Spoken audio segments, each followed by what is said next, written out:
नमस्कार सबैमा।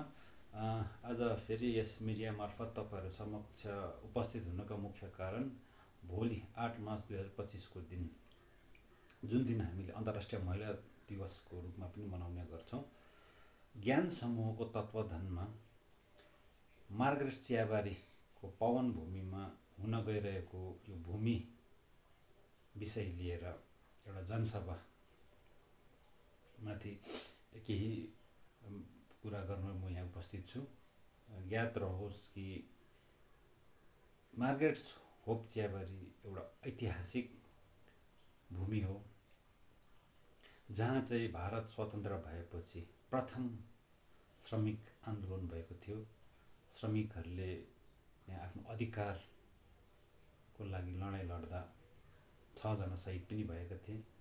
जस्तो हट्टाबहार जस्तो एकदमै अमानवीय सिस्टम हुने गर्थे हैन। अहिले पनि यो हट्टाबहार सिस्टम पेपरमा चाहिँ अझै छ। प्लान्टेसन लेबर रुल्सको सेक्सन 15 मा अझै त्यो प्रावधान छ, जसमा कि कुनै पनि क्वार्टरमा श्रमिकहरूले काम गर्न छोडेपछि त्यो क्वार्टर छोडेर जानुपर्ने, भ्याकेट गर्नुपर्ने प्रावधान छ। त्यो टाइम बाउन्ड प्रावधान दिएको छ। याद राख्नुहोस् कि महान दार्शनिक, जर्मन दार्शनिक फ्रेडरिक नीत्जेले एकपल्ट भन्नुभएका थिए कि state is coldest of the cold monsters भनेर, यानी कि सरकार चाहिँ एकदमै क्रूर, चिसो, निर्दयी दैत्य हुन् भनेर भनेका थिए।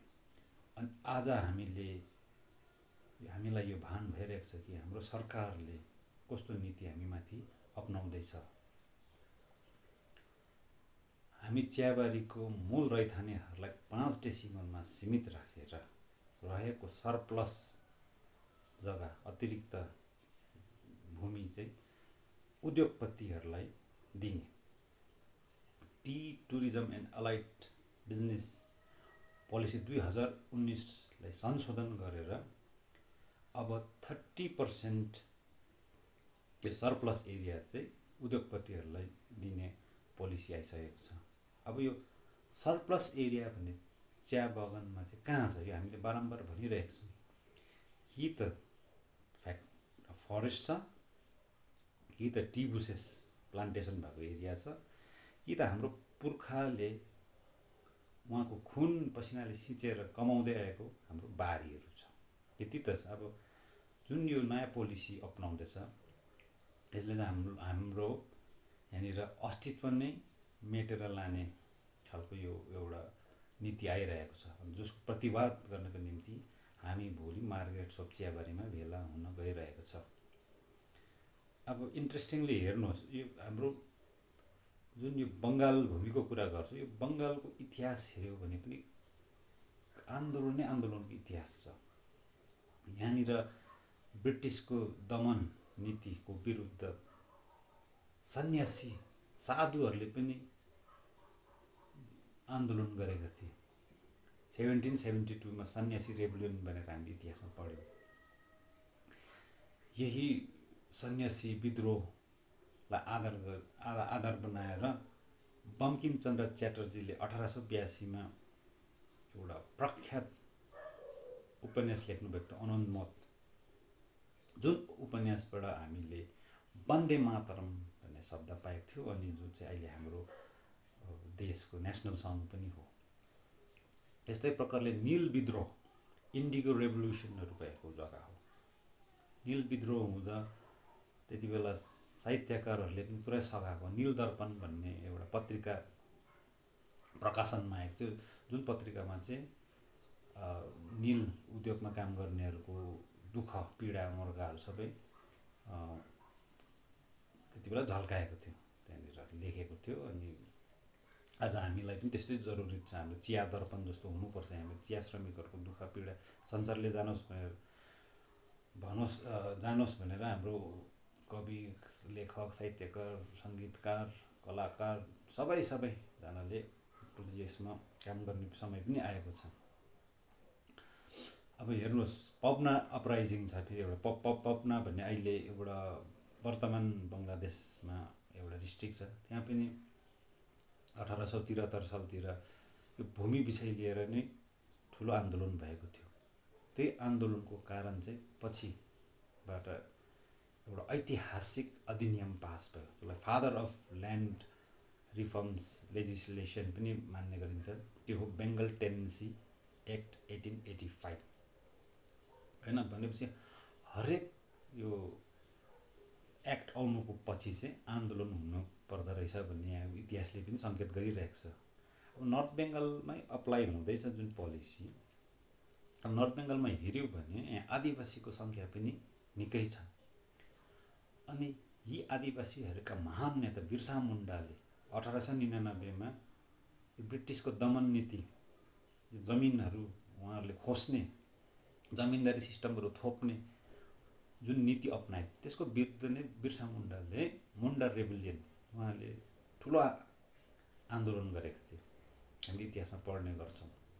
पछि यो आन्दोलनको फलस्वरूप छोटा नागपुर टेनेन्सी एक्ट 1908मा पारित भयो र केही हदसम्म हाम्रो आदिवासी सन्तानहरूले सुरक्षा पाए। भनेपछि यो इतिहासले नै हामीलाई बताइरहन्छ कि आन्दोलन चाहिँ एकदमै आवश्यक हुँदो रहेछ जब जब सरकारले दमन नीति अपनाउने गर्छ। तर हेर्नुहोस्, आन्दोलन भन्नु बित्तिकै फेरि हामीले तोडफोड, भत्काउने, जलाउने, पब्लिक प्रपर्टी बिगार्ने त्यो हामीले सोच्नु हुँदैन। यो हामीले विगतका आन्दोलनहरू देखिसक्यौँ।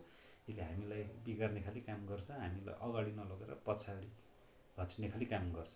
यहाँदेखि हामी एकदमै जोगिनुपर्छ, किनभने संविधानको आर्टिकल 51A ले पनि हामीलाई मौलिक कर्तव्यको भान गराएको छ कि हामीले हाम्रो पब्लिक प्रपर्टी, नेचुरल रिसोर्सेसहरूको संरक्षण गर्नुपर्छ भनेर त्यहाँ उल्लेख छ। त्यही कारण जुन आन्दोलन हुन्छ यो टोटली बौद्धिक आन्दोलन हुन्छ, जसमा कि यो पब्लिक कन्भर्सेसन हुनु जरुरी छ, सार्वजनिक चर्चा परिचर्चा हुनु जरुरी छ सरकारसँग स्पेसियली।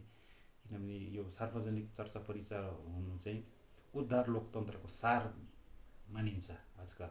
तर अहिलेसम्म हामीले यसमा पुरा काम गरेको छैन। त्यही कारण अब यो डायलगहरू हामी सरकारसँग राख्नु जरुरी छ। सरकारले सबै स्टेक होल्डरलाई लिएर काम गर्नु जरुरी छ। त्यसो भयो भने अवश्य नै मलाई लाग्छ कि राज्य सरकारले पनि यहाँको जमिनी हकिकतहरू सुनेर हैन, मूल रैथानेको आकाङ्क्षाहरू बुझेर यो नीति उहाँहरूले संशोधन गरेर हाम्रो मूल रैथाने श्रमिक, चिया श्रमिकहरूको हितमा ल्याउनुहुन्छ भन्ने मैले आशा साँचेको छु। अनि अब रह्यो फेरि किन ज्ञान समूहले यो कार्यक्रमको आयोजना गर्नुपर्ने भन्दा पनि हेर्नुहोस्, सबै राजनीतिक दलहरूले आफ्नो आफ्नो आइडियोलोजी फलो गर्दै उहाँहरूले आफ्नो काम त गर्नुहुँदैछ। तर यो भारत देशमा त्यस्तो हो कि अब भारत देशको कुरा नगर्नु, हाम्रै पहाडी राजनीति परिवेशको कुरा गऱ्यो भने हाम्रो अहिले नै यहाँनिर गणतन्त्र परिपक्व हुन सकेको छैन। एउटा परिपक्व गणतन्त्र हुनुको लागि सिभिल सोसाइटीको पनि ठुलो भूमिका हुन्छ, जो चाहिँ हामीले यहाँ त्यस्तो देख्नु पाएको छैनौँ। हिजो अस्ति फरेस्ट राइट्स एक्ट 2006 को तहत कतिजनाले टाइटल डिड्सहरू पाउनुभयो, एकदमै राम्रो कुरा हो हैन, पाउनुपर्छ। उहाँहरूले उहाँको जमिन अधिकार पाउनु भएछ। तर यो फरेस्ट राइट्स एक्ट 2006 को निम्ति लड्नुको लागि को थिए, कुन समूहहरूले लडेको थियो भन्दा यो campaign for survival and dignity भन्नेको ठुलो भूमिका छ। एउटा सिभिल सोसाइटी हो। यसरी सिभिल सोसाइटीको ठुलो भूमिका हुन्छ। सरकारको यो पोलिसी कहाँनिर फेल हुँदैछ भन्दा चाहिँ सिभिल सोसाइटीहरूले मार्गदर्शन गर्ने गर्छ, याद राख्नुहोस्। त्यस्तै प्रकारले हामीले राइट टु इन्फर्मेसनको कुरा गर्छौँ, राइट टु इन्फर्मेसन 2005 हैन। त्यसले गर्दा हामी सबै एम्पावर भएको छौँ, हामीले धेरै चिज जान्न पाउँछौँ कि सरकार कसरी चल्छ भनेर। तर यो राइट टु इन्फर्मेसन एक्ट कसरी पास भयो भने यसको पछि पनि सिभिल सोसाइटीको ठुलो भूमिका छ। जस्तै NCPRI भन्छ, national campaign for people right to information. त्यस्तै प्रकारले गर्दा नै यही कारणले गर्दा सिभिल सोसाइटीको पनि ठुलो भूमिका हुन्छ।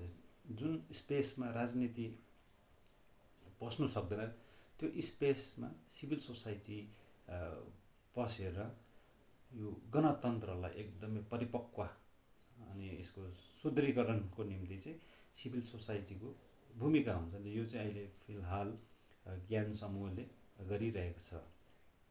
अन्त भोलि अब जुन यो भूमि विषय लिएर एउटा जनभेला भइरहेको छ होइन, म आह्वान गर्न चाहन्छु, अनुरोध गर्न चाहन्छु कि तपाईँहरू शारीरिक रूपमा आउनु सक्नु भएन भने पनि सोसियल मिडिया मार्फत तपाईँहरू उपस्थित भइदिने, अनि यो पब्लिक कन्भर्सेसन जुन छ तपाईँहरूको इन्भल्भमेन्ट एकदमै जरुरी छ, सहभागिता, फिडब्याकहरू दिनुहोस् भोलिको दिनमा, किनभने भोलि नै प्रब्लम सल्भ हुने होइन। आउँदो दिनहरूमा सरकारसँग कसरी हामीले यो डायलग लानुपर्ने हो होइन, किनभने हामीले मूल रैथानेको यो हक, हाम्रो अधिकारहरू जुन छ त्यो हामी उहाँहरूलाई भन्ने छौँ कि हामीलाई संविधानले दिएकोमा अधिकारमा तपाईँहरूले हस्तक्षेप गर्नु हुँदैन, उल्लङ्घन गर्नु हुँदैन भन्ने हामी कुराहरू राख्नेछौँ। अनि यो भोलिको दिनमा फेरि यो सामूहिक नेतृत्वमा अगाडि बढ्नेछ, किनभने कुनै एउटा समूहले खालि यहाँनिर आफ्नो उद्देश्य, किन यो अहिले ठुलो सङ्कट आएको छ।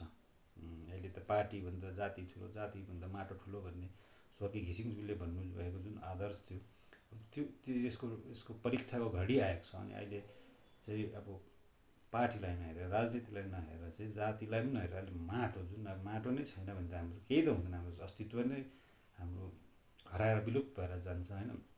यो सबै चिजलाई निर्कल गर्दै सबैजनालाई म यहाँबाट अनुरोध गर्दछु, आह्वान गर्दछु कि यो भूमि अधिकारको निम्ति हामी एकजुट भएर लडौँ, अनि भोलि मार्गेट्स होपमा हामी भेटौँ। धन्यवाद।